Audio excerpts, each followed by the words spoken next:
welcome to This Week in Indies. Today we'll be talking about what we wish we'd known about going indie before we went indie.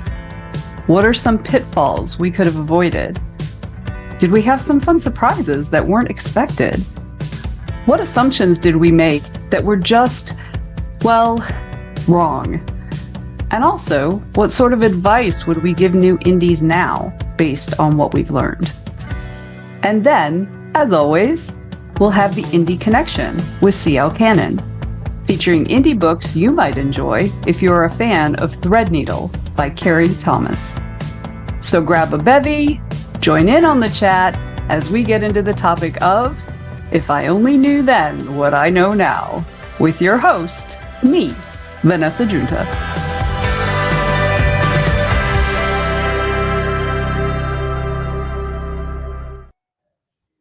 Hey everybody, I am Venessa Giunta. I will be hosting and moderating This Week in Indies this week. But first, before we get started, we've got an amazing Kickstarter for an indie film called Last Bite. So if you're a vampire fan, you want to check this out. Hi, my name is Nicole DeMonesis. We have a current campaign right now on Seed and Spark for Last Bite. Last Bite is a sapphic vampire film. It's about a vampire who has lost her taste for blood, and she hires a call girl to reignite her thirst. It's Bound meets The Hunger. It's going to be a very stylish noir thriller with vampires in San Francisco. So what else could you want to see in a movie, right? We're working with a really great local talented crew and cast, and trying to make great sapphic content for you. So please reach out and support. Thank you so much. Have a good one.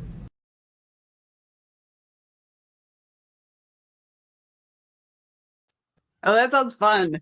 I love Bound and I love The Hunger, so I'm definitely going to check that one out. All right. So we've got a couple more folks hopefully going to be coming in a little bit, but let's go ahead and get started and let our two on-time people introduce themselves. So we'll go ahead and start with you, H.M. Gooden. Go ahead. Hi, my name is Heather. I am a indie writer, and I work full-time, or I guess 2 regular full-time jobs worth as a family doctor in rural Manitoba. And when I do get some free time, I write both fiction and nonfiction. Excellent.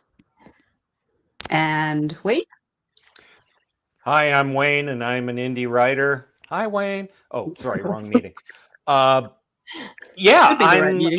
also a Canadian by birth, but living in Las Vegas. I write nonfiction as well, but I don't talk about that here.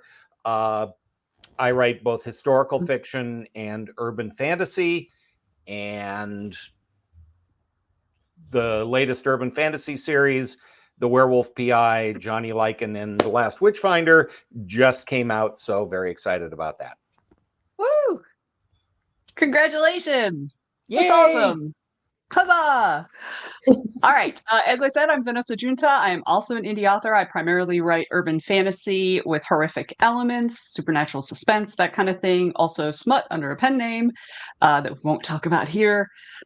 Oh, come on, own it. Own Never it. mind. I do own it. I just prefer the streams not to cross too much. All right. So Anita's here. Hello, Anita. Welcome.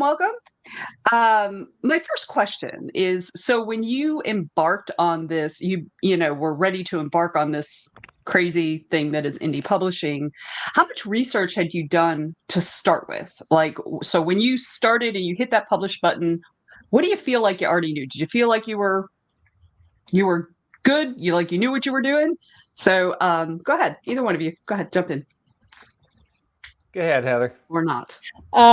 Well, I did not feel prepared, but I think I also over-researched and then still didn't feel prepared. So I don't know. I think that's easy. Yeah, I don't know if you're ever ready, but I had done a ton of research in advance. I was on the 20 books to 50K Facebook group. I spoke with a lot of other physicians that were writers, and I basically prepared as much as I could, and I still did not feel anywhere remotely close to ready. So ready, but not. And I feel like Anita feels the same way. But go ahead, I Wade, your turn. suspect it's a little bit like surgery. You can research all you want, but just- until you do it, Just got to do it. Yeah. it doesn't matter. I was we're shocked that Wayne Zigo thought he was ready. I had published my first novel, Count of the Sahara, through a small press in the UK, and I thought, oh, I see what he's doing. How hard can this be? And I was completely unprepared and wildly unsuccessful. And, like everything, learned it the hard way. Yes, I agree. More that way, right? Yeah. Just when I think I know what I'm doing, it all changes. That's part of, I think, the issue, right? You're never going to be fully prepared because everything is so fluid. Can I give you an example of fluidity that is killing me at the moment? The first indie book that I totally self-published on my own, whatever, is a very, very good piece of historical fiction called Akra's Bastard. And I literally cannot advertise it on Amazon. Oh, because of the title? Because of the title. The robot overlords that are doing this do not understand that it is a perfectly valid English word. What is it? Bastard. Yeah. It's about a young orphan caught up in the Crusades. And I literally, while I did it at the time because I thought I was being A, very edgy, and B, making sure people knew that it wasn't a kid's book. Right? I thought it was a decent kind of marketing, and it turns out I am completely, what's the word I'm looking for, stooped. I was going to go with screwed, but yeah, same. Yeah, I mean, both. Same. Just cut the bastard out and see if it makes sense that way. Well, I'm actually, the company that's published the Werewolf PI series I'm talking to them about reissuing it with a new title and all of that stuff. But that's only a very simple, minor example of the stuff that I have no idea. And it's minor. I don't know that it's minor so much because that affects everything. That affects your ability to advertise. Right. That affects your ability to be maybe displayed at, conventions or whatever. I mean, I don't know. I don't think it would be, but it could affect a lot of things. And if you don't have that foresight, yes. Yeah. Actually, no. Oh. Because I have asterisks, 2 letters, asterisked, 2 letters in the title in my author profile, and it won't even let me update my author profile. Wow. Yeah, the swear word in the title, and you can't not famous and like super rich, like the guy. I don't have Bob Sutton's publishing house behind me on this. Yeah, if you were Penguin, for example, you could probably just keep it going. That is, or even if you just had a name, you just had a name, even if you were indie publishing, but you had, if you were rich, if you were famous, if you were any of those things, they'd let it go through. They would. So that's a really good example, though, of, that's something you wouldn't necessarily have thought of if you didn't already know, like if people weren't learning from your mistakes. So thank you for sharing that. So this is me taking one for the team. You are welcome, world. And you see, and I probably over deliberated on that stuff because, again, it's the writing world crossing the professional world. Right. So for me, I would agonize over, is that okay? Like, oh, am I going to get in trouble for this? So yeah. So that's where it's challenging. Oh. Yes. Oh, I didn't know that. Of course. Nope. I know an author that tried that asterisk trick and still can't run ads. Yeah. They're not necessarily stupid. We're just not big enough to be able, because that's the whole thing. Amazon will let you do whatever you want if you've already got if you're Brandon Sanderson, you can do whatever the heck you can do whatever you want, and which is ironic because Brandon Sanderson is one of the last people who would actually cross that particular who would take line. advantage of it. He'll take advantage of it, but he takes advantage of things to the betterment of the indie industry, right? He fights for the indie industry also. Awesome. So, I mean, thank God. Thanks, Brandon. Yeah. Right. All right. So give me a couple ideas of things that you wish you had known before you actually hit the publish button. Like you thought you were ready. You thought you were ready, but then you hit the publish button and you're like, besides the, having bastard in the title. So go ahead. Heather, go ahead. Well, I think my biggest issue was I had initially started thinking I was going to write a trilogy. And then it ended up not being a trilogy because I got to the end of the third book and then I went, but I want to know what the other girls are doing. So then there's like 8 in the thing, but technically the first ones are all told from the first person. So then it became a 6th book. And then after I got it out, I'm like, but that actually doesn't make sense. So it should have been a trilogy. And so, yeah, I've been meaning to change it, but you know how much work that is. And I don't like computers. And so I've just been thinking about it for 5 years, So, yeah. You've been contemplating it heavily. Oh, and I got everything made, and it's just so much effort to do those little tweaks, even though I know theoretically it's very little work, except for it's a lot of work. Yeah. That's the thing, it is the death of 1,000 cuts. Yes. It's 1,000 little things that you have to think about in order to do what you're doing. It's not just write the book, put it out there, and move on to book 2. Yeah. I mean, the problem, of course, is that we were lied to.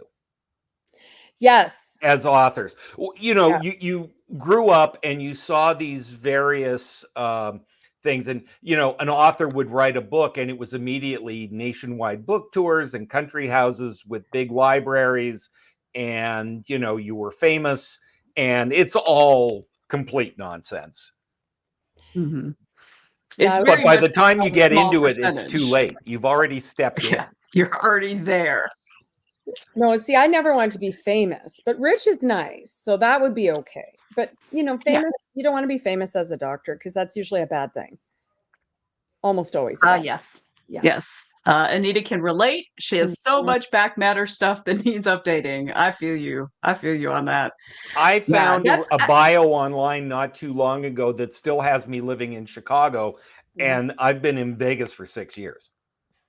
Wow. Yeah. So it's, I think that's about how long ago since I updated mine. Something happened in 2020, and I don't remember what it was, but it was just all the wheels fell off. And I mean, I was driving that old Cordoba still, basically. My first car was a 79 Cordoba, and I feel like my life is sometimes a 79 Cordoba. It's got the big front and the small back, and if you put your foot on the brake without it being on the gas, it stalls out. Yeah, that happened in 2020. So yeah, it's just all 2020. Everything stalled out. I just paused it all. Yeah, like I love that. Yes. I feel like for me, I had done a ton of research. I've been actually in the publishing industry for years before. I've been a professional editor since 2008 with small publishers and things like that, doing contract work and stuff like that. So I'd been in the publishing industry for a long time, but I hadn't indie published, but I had a lot of friends who had. And I was also in the 20 books to 50K group. And so I was learning and stuff, but I still wasn't prepared. I have heard from the little birdies that Juliet has arrived. So go ahead and let her in whenever you want, Joe. So there's Juliet. Hello, Juliet. So for me, I was I knew that I didn't know everything I needed to know, but I was impatient, and that is one of my things. Like, I had finished the book, it was ready, it needed to be out in the world, and had I just slowed my roll a little and been like, okay, what's the best way to actually launch this book? And that is to have at least one other book written also, to be ready to come out quickly behind it.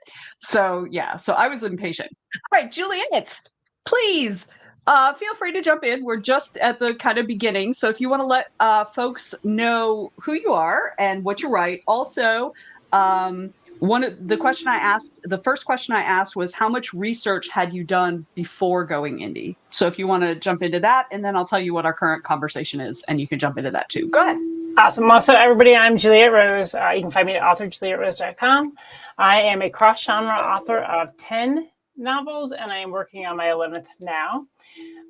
As far as the question, research. So I'm one of those weird ones that came and went. So I actually I did an indie book back in like the early 2000s, back when there was like Lulu and things like that. That's how you kind of did that. And I had a similar situation where I had a publisher, had a falling out. So I decided to go indie then. Then I took a break for 15 years of writing at all, doing anything. And I came back and didn't want to do indie because I was like, I'm working, I don't have time for it. So I went to publishers and got contracts again, and also had falling outs. I had 3 contracts that went bad over 2 years, and it just, one closed, one had sketchy clauses, one just quit communicating or paying his authors. So I was like, all right, I think this is a sign I'm supposed to do indie. So I did research because things had changed dramatically in that 15 years. Just nothing was the same. And so doing it, in a lot of ways, it was positive. There's a lot more accessible to me, like a lot more software, things like that made it easier. But it was just all new to me again. So I did quite a bit of research before jumping in. Nice. Excellent. And what we're talking about right now is, what do you wish you had known before you hit that first publish? Obviously, in your case, let's not talk about the very first publish button, but when you came back, your reemergence, is there anything that you wish you had known, that would have prepared you better for publishing that second time around? I think for me, it was always marketing. That was an area that I didn't have a lot of knowledge in. And so it's been something I've learned over these last couple of years, but I didn't go into it this time really having that like ability to kind of like understand, effective marketing, financial smartness. Like, I was doing different things that sometimes I was taking a loss on. Now I've learned what works, what doesn't. So I think if I had just taken some marketing classes prior to publishing, that would have been a smart idea. Yeah, I feel like marketing is always the biggest challenge. I feel like, writing the books is the easy part, I think, which is it's kind of like messed up because writing a book isn't easy. It's not easy. I mean, writing the book is easy, but like making it marketable, like bringing it up to publishing standards is not easy. So, did y'all also struggle with the marketing part?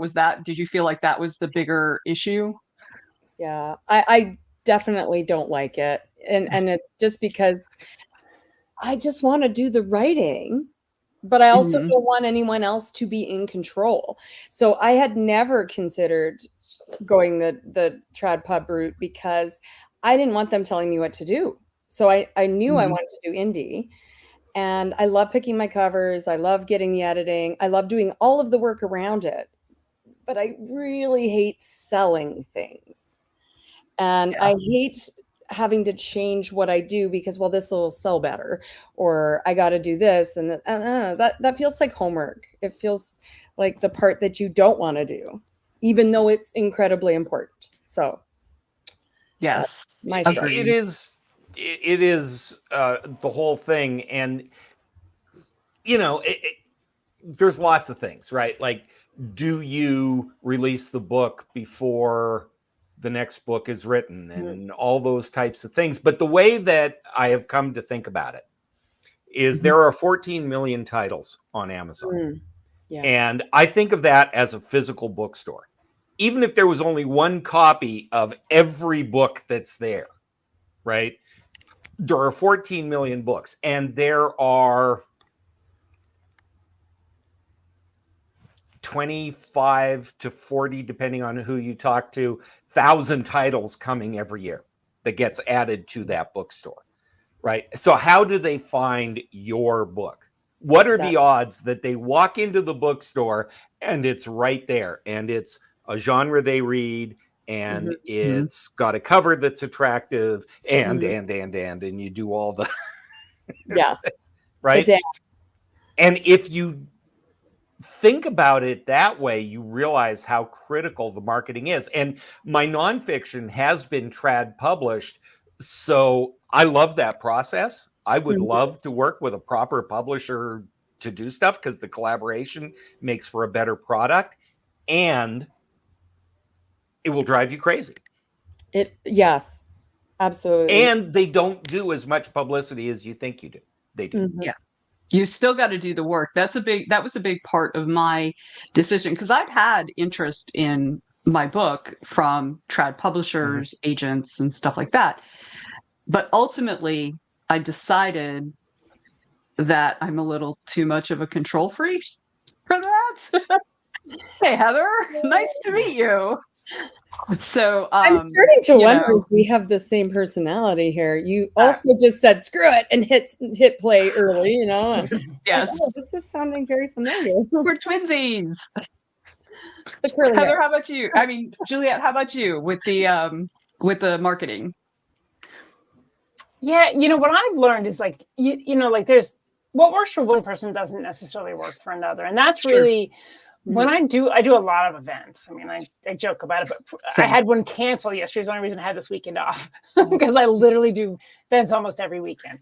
One of the things I've done when I do events is to really pay attention to other authors, what they're doing, what works, what doesn't. I mean, sometimes we learn as much from what people are doing wrong as what they're doing right. So a lot of times I'm like, I'll never do that, because like that person's harassing people. I won't do that. So like a lot of times that's what I'm doing, in addition to obviously being there and trying to sell my books, is I'm really learning from other people. And even this last event, I did an event last weekend, and this publisher next to me, she's a small publisher, just did something that I thought was really neat. And I was like, do you mind if I use that? She's like, by all means. And so like we were kind of sharing ideas. And that's really helped my marketing, because before it was like everything's so blanket, Facebook ads, Instagram ads, Amazon ads, just blanket. You're just putting it out there like everybody else is. You're not standing out from the crowd, but you're paying for it. And so my goal was like, how can I not be paying for something that's not bringing me back something? And so what I found at this point is I got to be in people's faces. And I'm not saying being aggressive. I'm saying they have to see me. They have to see me at events or on podcasts, or if I'm sharing something on Facebook, I'm not just selling my book. I'm talking about who I am as a person, because it's a big part for readers to feel connected to the author as well. Yeah, I think definitely in today's time, readers are more connected with authors than they've ever been. They have more opportunities to be connected with authors than I ever did when I was a kid. I might see Stephen King or Anne Rice on a morning talk show or something, but you couldn't see their thoughts. Now you can hop on that social media site that I sadly don't really use much anymore, but you can see like Stephen King posting, and it's him. Like it's him. It's not some intern who's posting for Stephen King. That's him. And so there's so much more accessibility now, and it's an expectation in some ways, I think, for a lot of readers, that not that they necessarily expect to be all up in your personal business all the time, although some readers do expect that, but they expect that there's a certain level of accessibility now. Yes, Kathy Bates would like a word with you. Joe says, I also think more of you and who you are is being put out there, and that connection is so vital. Exactly, because just like we talk about, when you're writing your characters, they need to have some sort of way for the reader to connect emotionally, and that's the same with authors.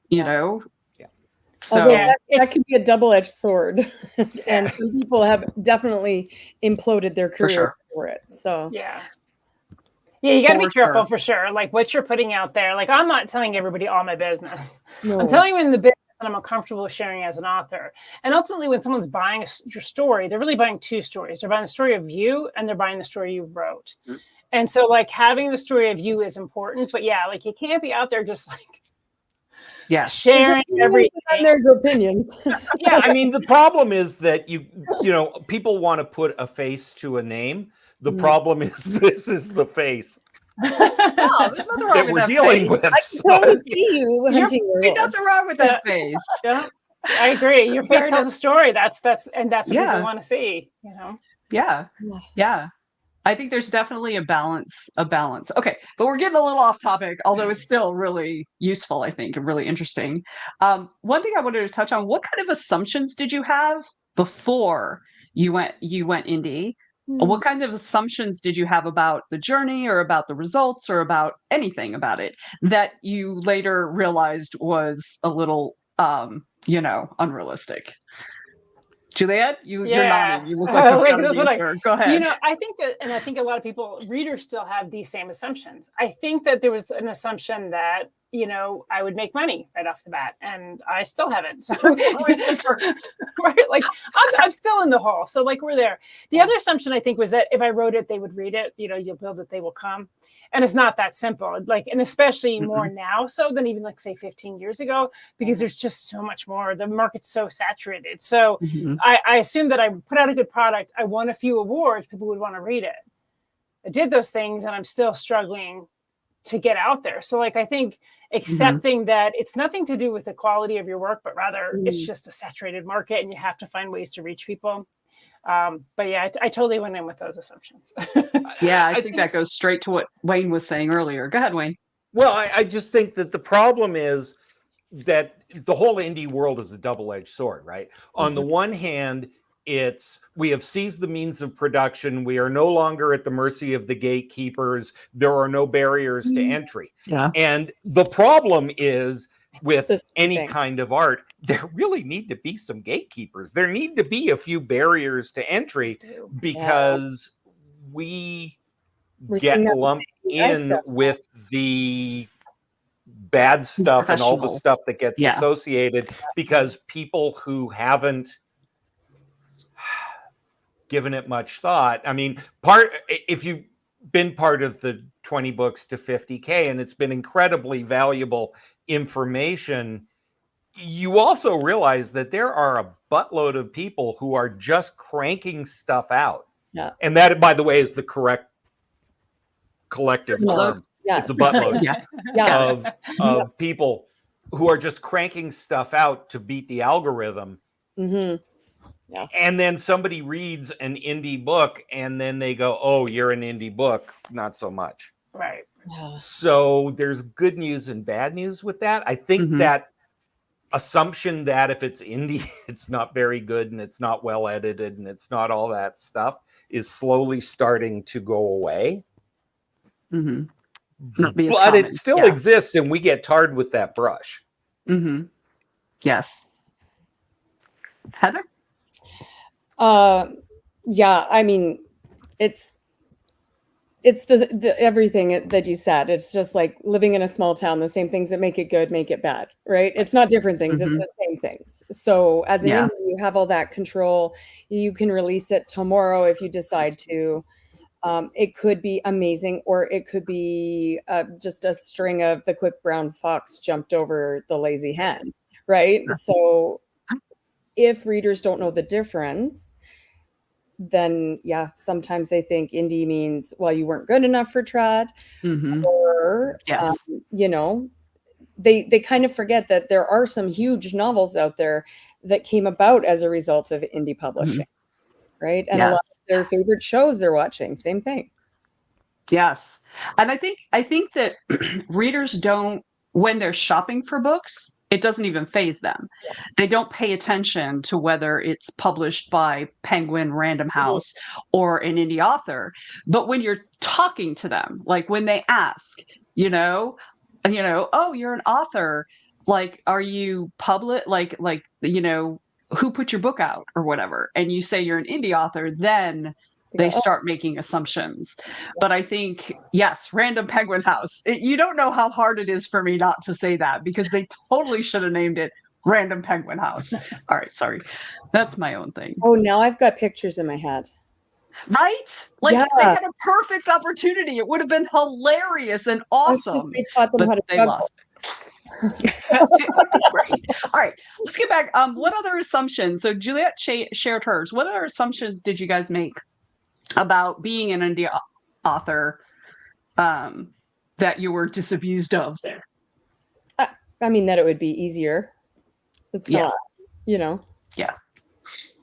I think probably the biggest assumption Or is that if you, like Juliet was saying, if you write it and publish it, people will read it. You may not be like, Nora Roberts, but you'll get people. But yeah, I think that may be actually the biggest one.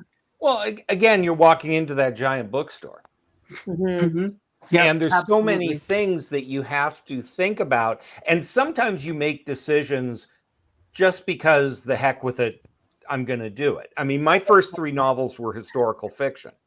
And I started to get a little bit of a rep, right? I was in the Historical Fiction Society and I was connected, and that's where all my author friends were. And then I did this turn to werewolf PIs, right? And the experts will tell you stay in your lane because you've got to build up an audience and people want this, and then they'll go on, especially with Kindle. And then comes your back catalog, right?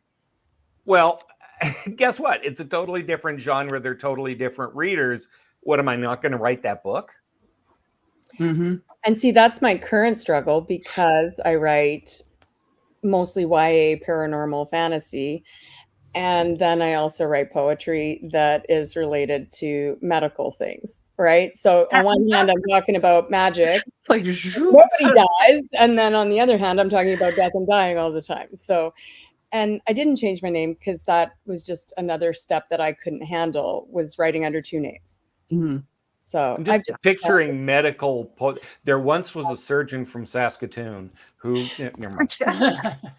I mean, you could go places with that if you wanted, but but it's a challenge because then, as an indie author, you could write under 2 names, but then that's 2 different platforms now, right?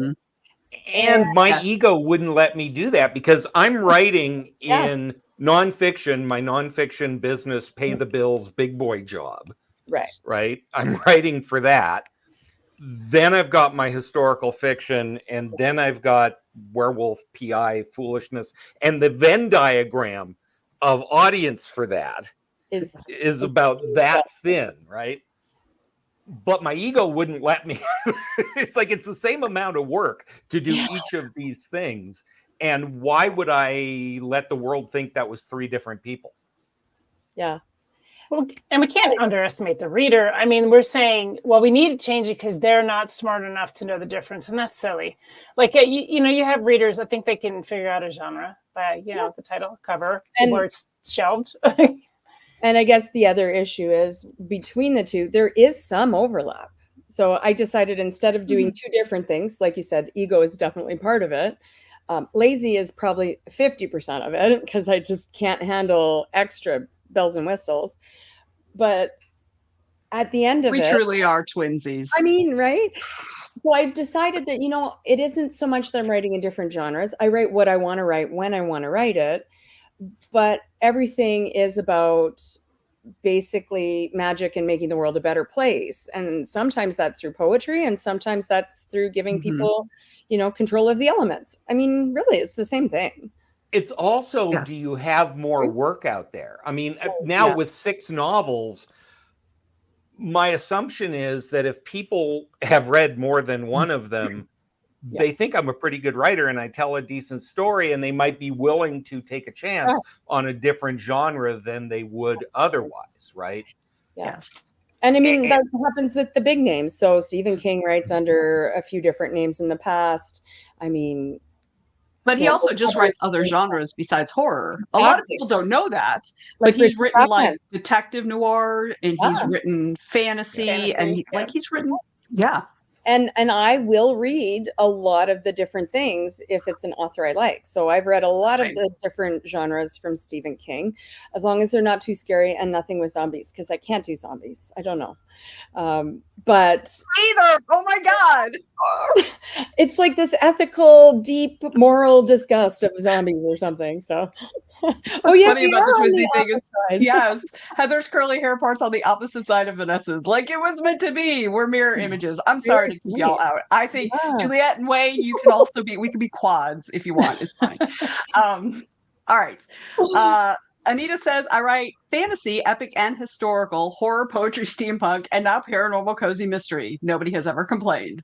I love hearing that, Anita. Thank you. Thank you. Same. I write all over the place, and I have, I have readers that won't read something that I write because maybe they're lean more towards this, but most people just read it because they like my writing style. Exactly. Yeah. But you have to have enough body of work to do that. Yes. Right? Yes. I mean, the hardest thing for a new author is when you have a book. Yeah. Yes. Yeah. Right? Absolutely. That's the hardest thing to sell is a book. Like even, I know, Juliet, you do a ton of live events, which are an incredible amount of fun and the least efficient way to sell anything. But I've sat there and I've got my rack with my 6 novels and, what do you read? Well, you might like this.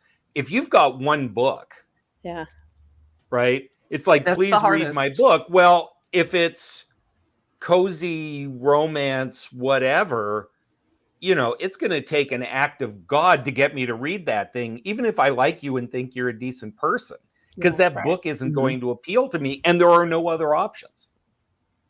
Yes. Whereas if you have.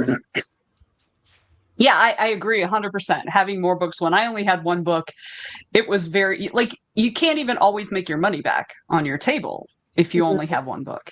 Yeah. I do want to push back a little bit about the inefficient selling. If you're talking about numbers, yes. But if you're talking about creating super fans, no.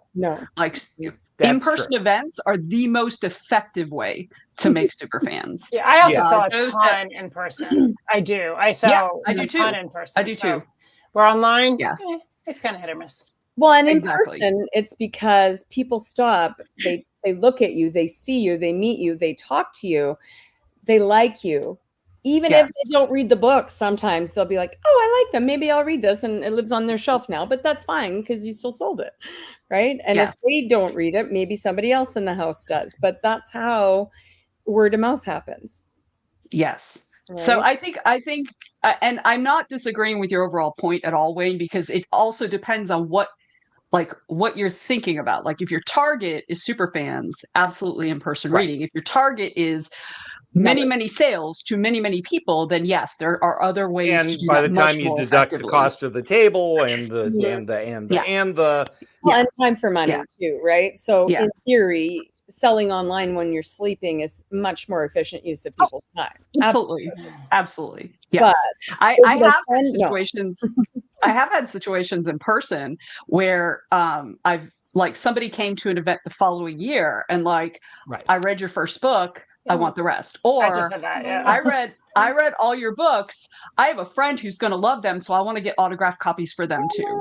That's like Juliet, you've had that situation too. Oh yeah, definitely. Actually, just last weekend I had a woman who came up and she's like, "Oh, I read your book too over," and I looked at her and I was like, "Oh," and she's like, "Yeah, I saw you at the event last year in Dalton, and then I saw you, so she came in to buy another book." It kind of does create. Like when you sell online, yes, it's more financially efficient, but I feel like when you meet people, they feel more connected to you in general. So like, I feel like I tend to get more after sales as well from events because then we read the one or they follow up. I hand out a lot of cards and I do see an increase in sales online after the event. So. It's way better on the soul to be selling books in person. Yeah. Oh, for sure. Because you get validation in so many ways. Yes. And what I've taken to doing, Juliet, is the bookmarks that I have in my thing now have a QR code to my Amazon author page. Yeah. Yep. Yes. Because so often, especially if you're doing a big book event, somebody's coming by and they've already got a bag full of books. Right. Or if you're at a conference, there's only so many books they can take on the plane before it becomes a burden. Too many books. And consider non-book events too. I mean, you don't have to only do book events. I do really well at events that tend to have like this last one I did, which was literary, and the main focus was tattoos, but they had authors, did really well because I mean, there were authors, but not as many as there were tattoo artists, you know. So, but it brought in a whole new clientele of people like that were just excited to see authors. They came for a tattoo and they're like, oh, books, you know. So I'm doing a car show. Oh, see, I'm doing a car show. We'll see how that goes. That's a new one for me. All right. I'd like to shift a little bit. We've talked a lot about like struggles and challenges and things like that. What kind of happy surprises have you had that you absolutely weren't expecting at all? Okay, I'll start. My happy surprise is actually that I really, really enjoy in-person events. I really enjoy hand selling and I'm good at it.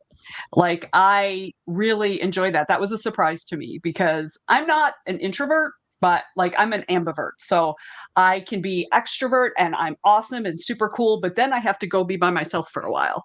And then I come back and I'm good, right?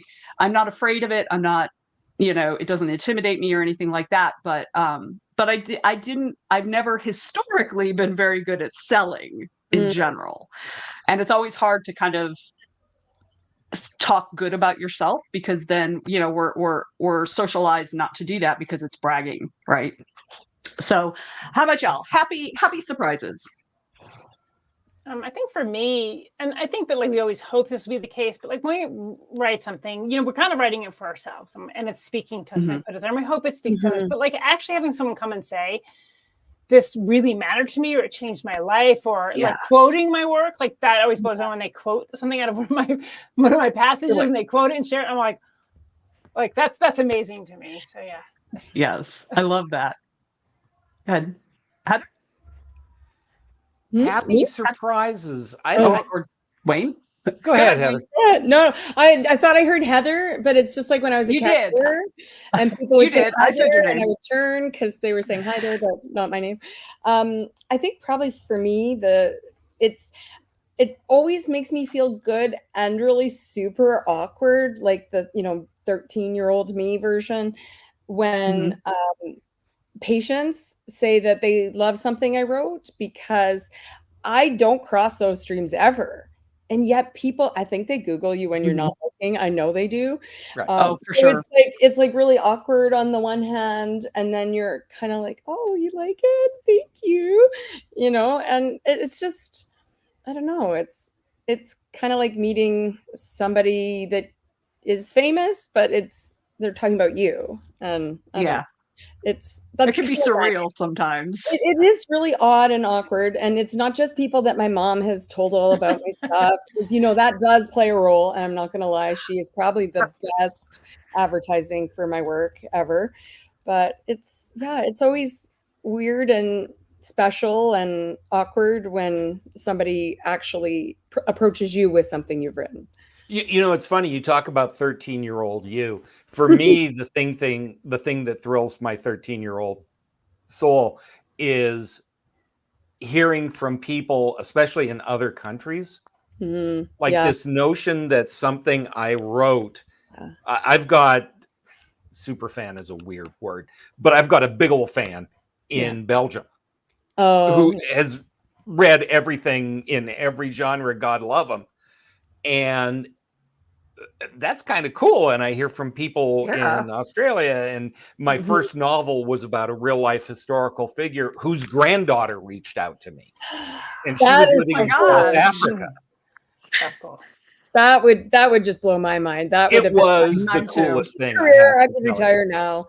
Like, that would have been awesome. Yeah, it was super cool. But when you put out the book, and new authors, just believe me when I tell you this, your first 15 or 20 reviews don't matter, because they're all people who know and like you already, right? They're your friends, they're your reading circle, they're all that stuff. But when you get that first review, that first good review from a total stranger, and you go, I don't even know this person. Yes.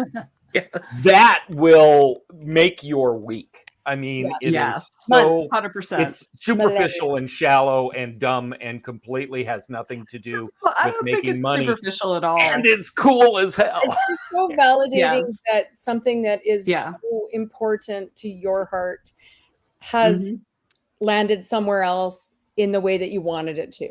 Well, I started my career straight out of school as a stand-up comic where the feedback is instantaneous, right? Yes. You know whether or not it's any good because they will tell you. Yeah. And, somebody said, and it's absolutely true, writing a book is like telling a joke and then waiting a year for the laugh. Yeah, that's exactly it. But they laughed, and sometimes my jokes, nobody ever laughs even a year later. So, You got to embrace the denial. well, I mean, I'm good with denial. It's in a lot of my books. Okay, so we're gonna cut to the Indie Connection in just a second. I do want to add one additional happy surprise that maybe authors weren't expecting, and that's maybe the indie community. I feel like the indie community is way more supportive than most people assume, because so much of the rest of the world is very competitive. But the indie community is not. I mean, there are absolutely some people who are, but in general, the indie community is super supportive. Yeah. Super like lift everybody up kind of thing. So I just wanted to toss that out a little bit, but we need to take a little break so we can do the Indie Connection with CL Cannon. So let's go.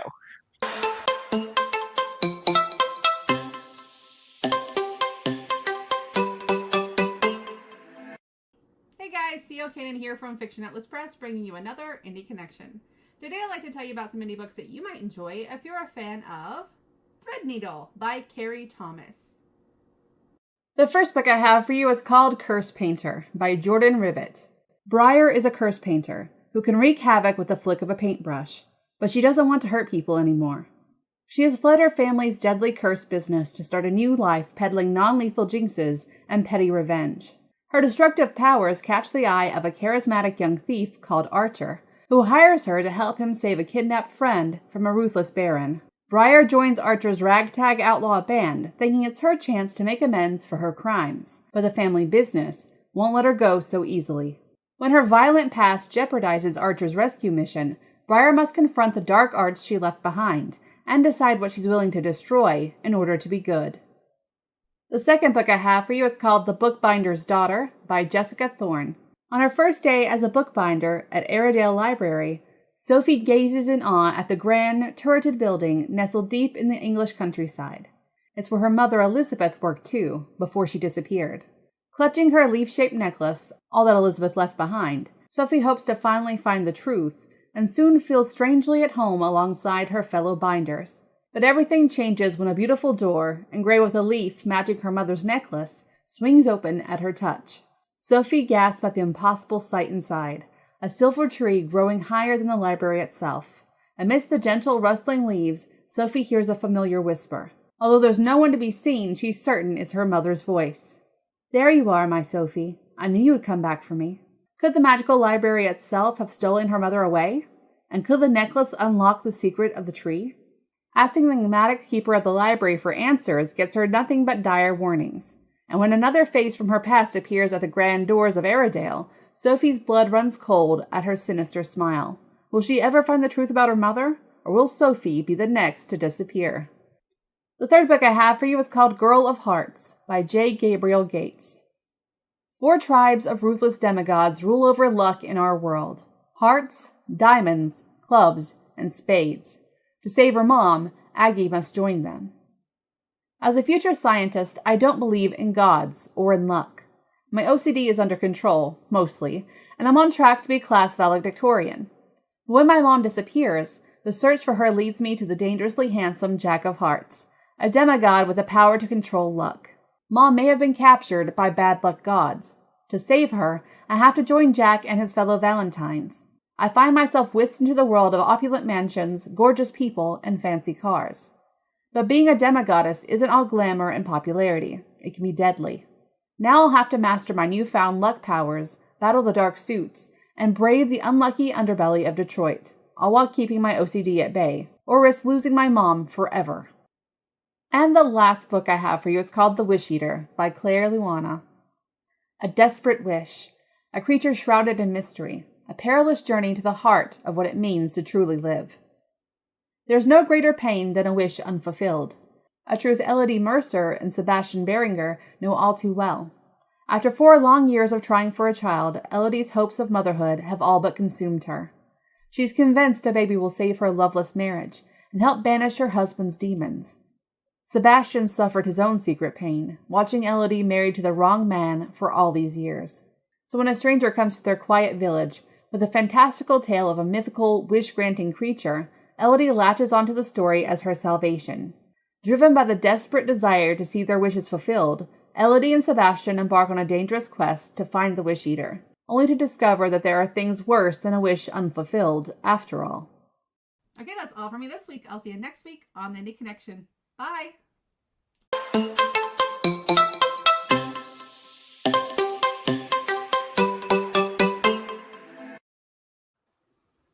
Love the Indie Connection so much. All right. So we've got time for probably one more question before we, say our goodbyes and stuff. So my question to you guys is what's your number one piece of advice to somebody who is really close to hitting the publish button? Like, what would you recommend to them? Wade, let's start with you. I cannot stress this enough because I'm terrible at it.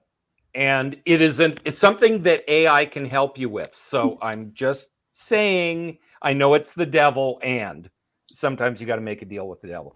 There is nothing more important before you hit the publish button than comp titles. You have to know who is reading your book. And when they go, well, anybody can read it. Well, yeah, it's words on a page. Anybody can read it, but that doesn't mean that it's going to be the kind of book they gravitate to. So, for example, with Johnny Lycan, it's Dresden Files. To the point where people have said that my books are methadone for Dresden fans. It's enough of a hit to get you through till the next fix. Which is not bad. I will take that. And you use that I mean, I would take that too. Yeah, but with Acris Bastards, it's Kipling's Kim. It's if you like that kind of adventure story and it's for adults, but the hero is a kid, that's what you read. And you gotta have those comp titles. Otherwise, you'll have no idea how to market your book effectively. Excellent advice. Thank you. Thank you. Heather, how about you? What's your advice? I would say know your genre. So even if it's a crazy crossover type thing, so kind of like the comp title thing, but if you're writing romance, you got to give them the happy ever after or else, right? It's not romance. It's, women's fiction. Something else. Right? So know the difference. I've got a lot of books that kind of straddle the line. So you do have to sometimes say, okay, it's like this, and then put it in that category. But definitely know your genre, know the tropes, know what you wrote. Read your expectations. Read your expectations, because it could be the best book ever, but if somebody thinks they're getting a romance and you kill the main character, that's a problem. And they're going to give you a 1 star, and they're going to tell everybody how much you made them so angry. So don't do that. Like I have that issue because they often put paranormal romance with urban fantasy, and they're not the same thing. They're literally two entirely different genres. So if I'm in like a group marketing thing and it's paranormal romance and urban fantasy, the paranormal romance readers are going to ding me on my reviews because it's not paranormal romance, it's urban fantasy, which is not the same genre. You're safer saying it's urban fantasy if there's a romance, but there's no happy ever after. Because urban fantasy will accept that. Well, it's over 5 or 6 books. They might get together, blah, blah, blah. Or it could end up with a different person. Like the tension, not necessarily the ending, right? Yeah. So, okay. There's so much I think that's great advice. Know your genres and read your expectations for those genres. Excellent. Juliet, how about you? What's your number one? Yeah. So my number one is, have you done the work? So just because you're ready doesn't mean the book is ready. So you have to slow yourself sometimes and say, did I do the beta readers? Did I do the editors? Is it ready? Or am I just ready? And if you're just ready, but the book's not ready, put a pause on it and wait until you're there. Oh, I love that. Yeah, definitely don't cut corners, and certainly people have to balance like financial stuff with that, because not everybody's rolling in dough, and some stuff is expensive, but you have to know which you have to understand which corners you can cut without too much problem, and editing and cover art are not them. Yeah, especially the cover. Like people will accept more typos than a terrible cover. Yes, Right. exactly. Because they won't even get to the typos if it's a terrible cover. They won't even get there. Right. So, yes, excellent. All right. So this was a great talk. So let's let everybody know where they can find you. Juliet, let's start with you, and then we'll do Wayne and then Heather. Yeah, so again, my website, my personal website is authorjulietrose.com. You can also find my books and others on Above the Rain collective.com, which is the publishing house. Yeah, and I'm always at events, so look there and you can find me locally somewhere. Yes. Yes. Okay, Wayne, go ahead. I am not hard to find. My website is wayneturmel.com. I love communicating on X/Twitter/ Whatever. Shitter. project, whatever they're calling it this week. W Turmel, and yeah, I love talking to readers. Yes. Heather, go ahead. Where can we find you? I can be reached. My website's hmgoodenauthor.com, but I'm pretty much under hmgooden on all of the social media platforms. I'm probably most active on Instagram because I like pictures and I have a bit of a cover art problem. But yeah, sometimes I go to events, but not, since 2020 happened. So Yeah. maybe in the future, but I can be reached online, and obviously on any of my books, they've got all of that stuff too. So yeah. Yes. And my name is Venessa Giunta. You can find me. The easiest way to find me is to go to sleekbio.com/Vanessa G, and that's a Vanessa with an E. Because my last name is even harder to spell than my first name. And you can find all my links there. I do want to mention that we have our very own Wayne from this chat, who is going to be the guest on the Spotlight series, and that is on Monday evening at 8 p.m. Eastern. So they'll be talking about the werewolf PI books that he mentioned, just dropped little crumbs in the chat here today. So I want to thank my guests. As always, I want to thank Joe with Go Indie Now for this, and all of you guys who are out there watching. Don't forget to hit the like and subscribe button if you haven't yet. And it's always time to go indie now.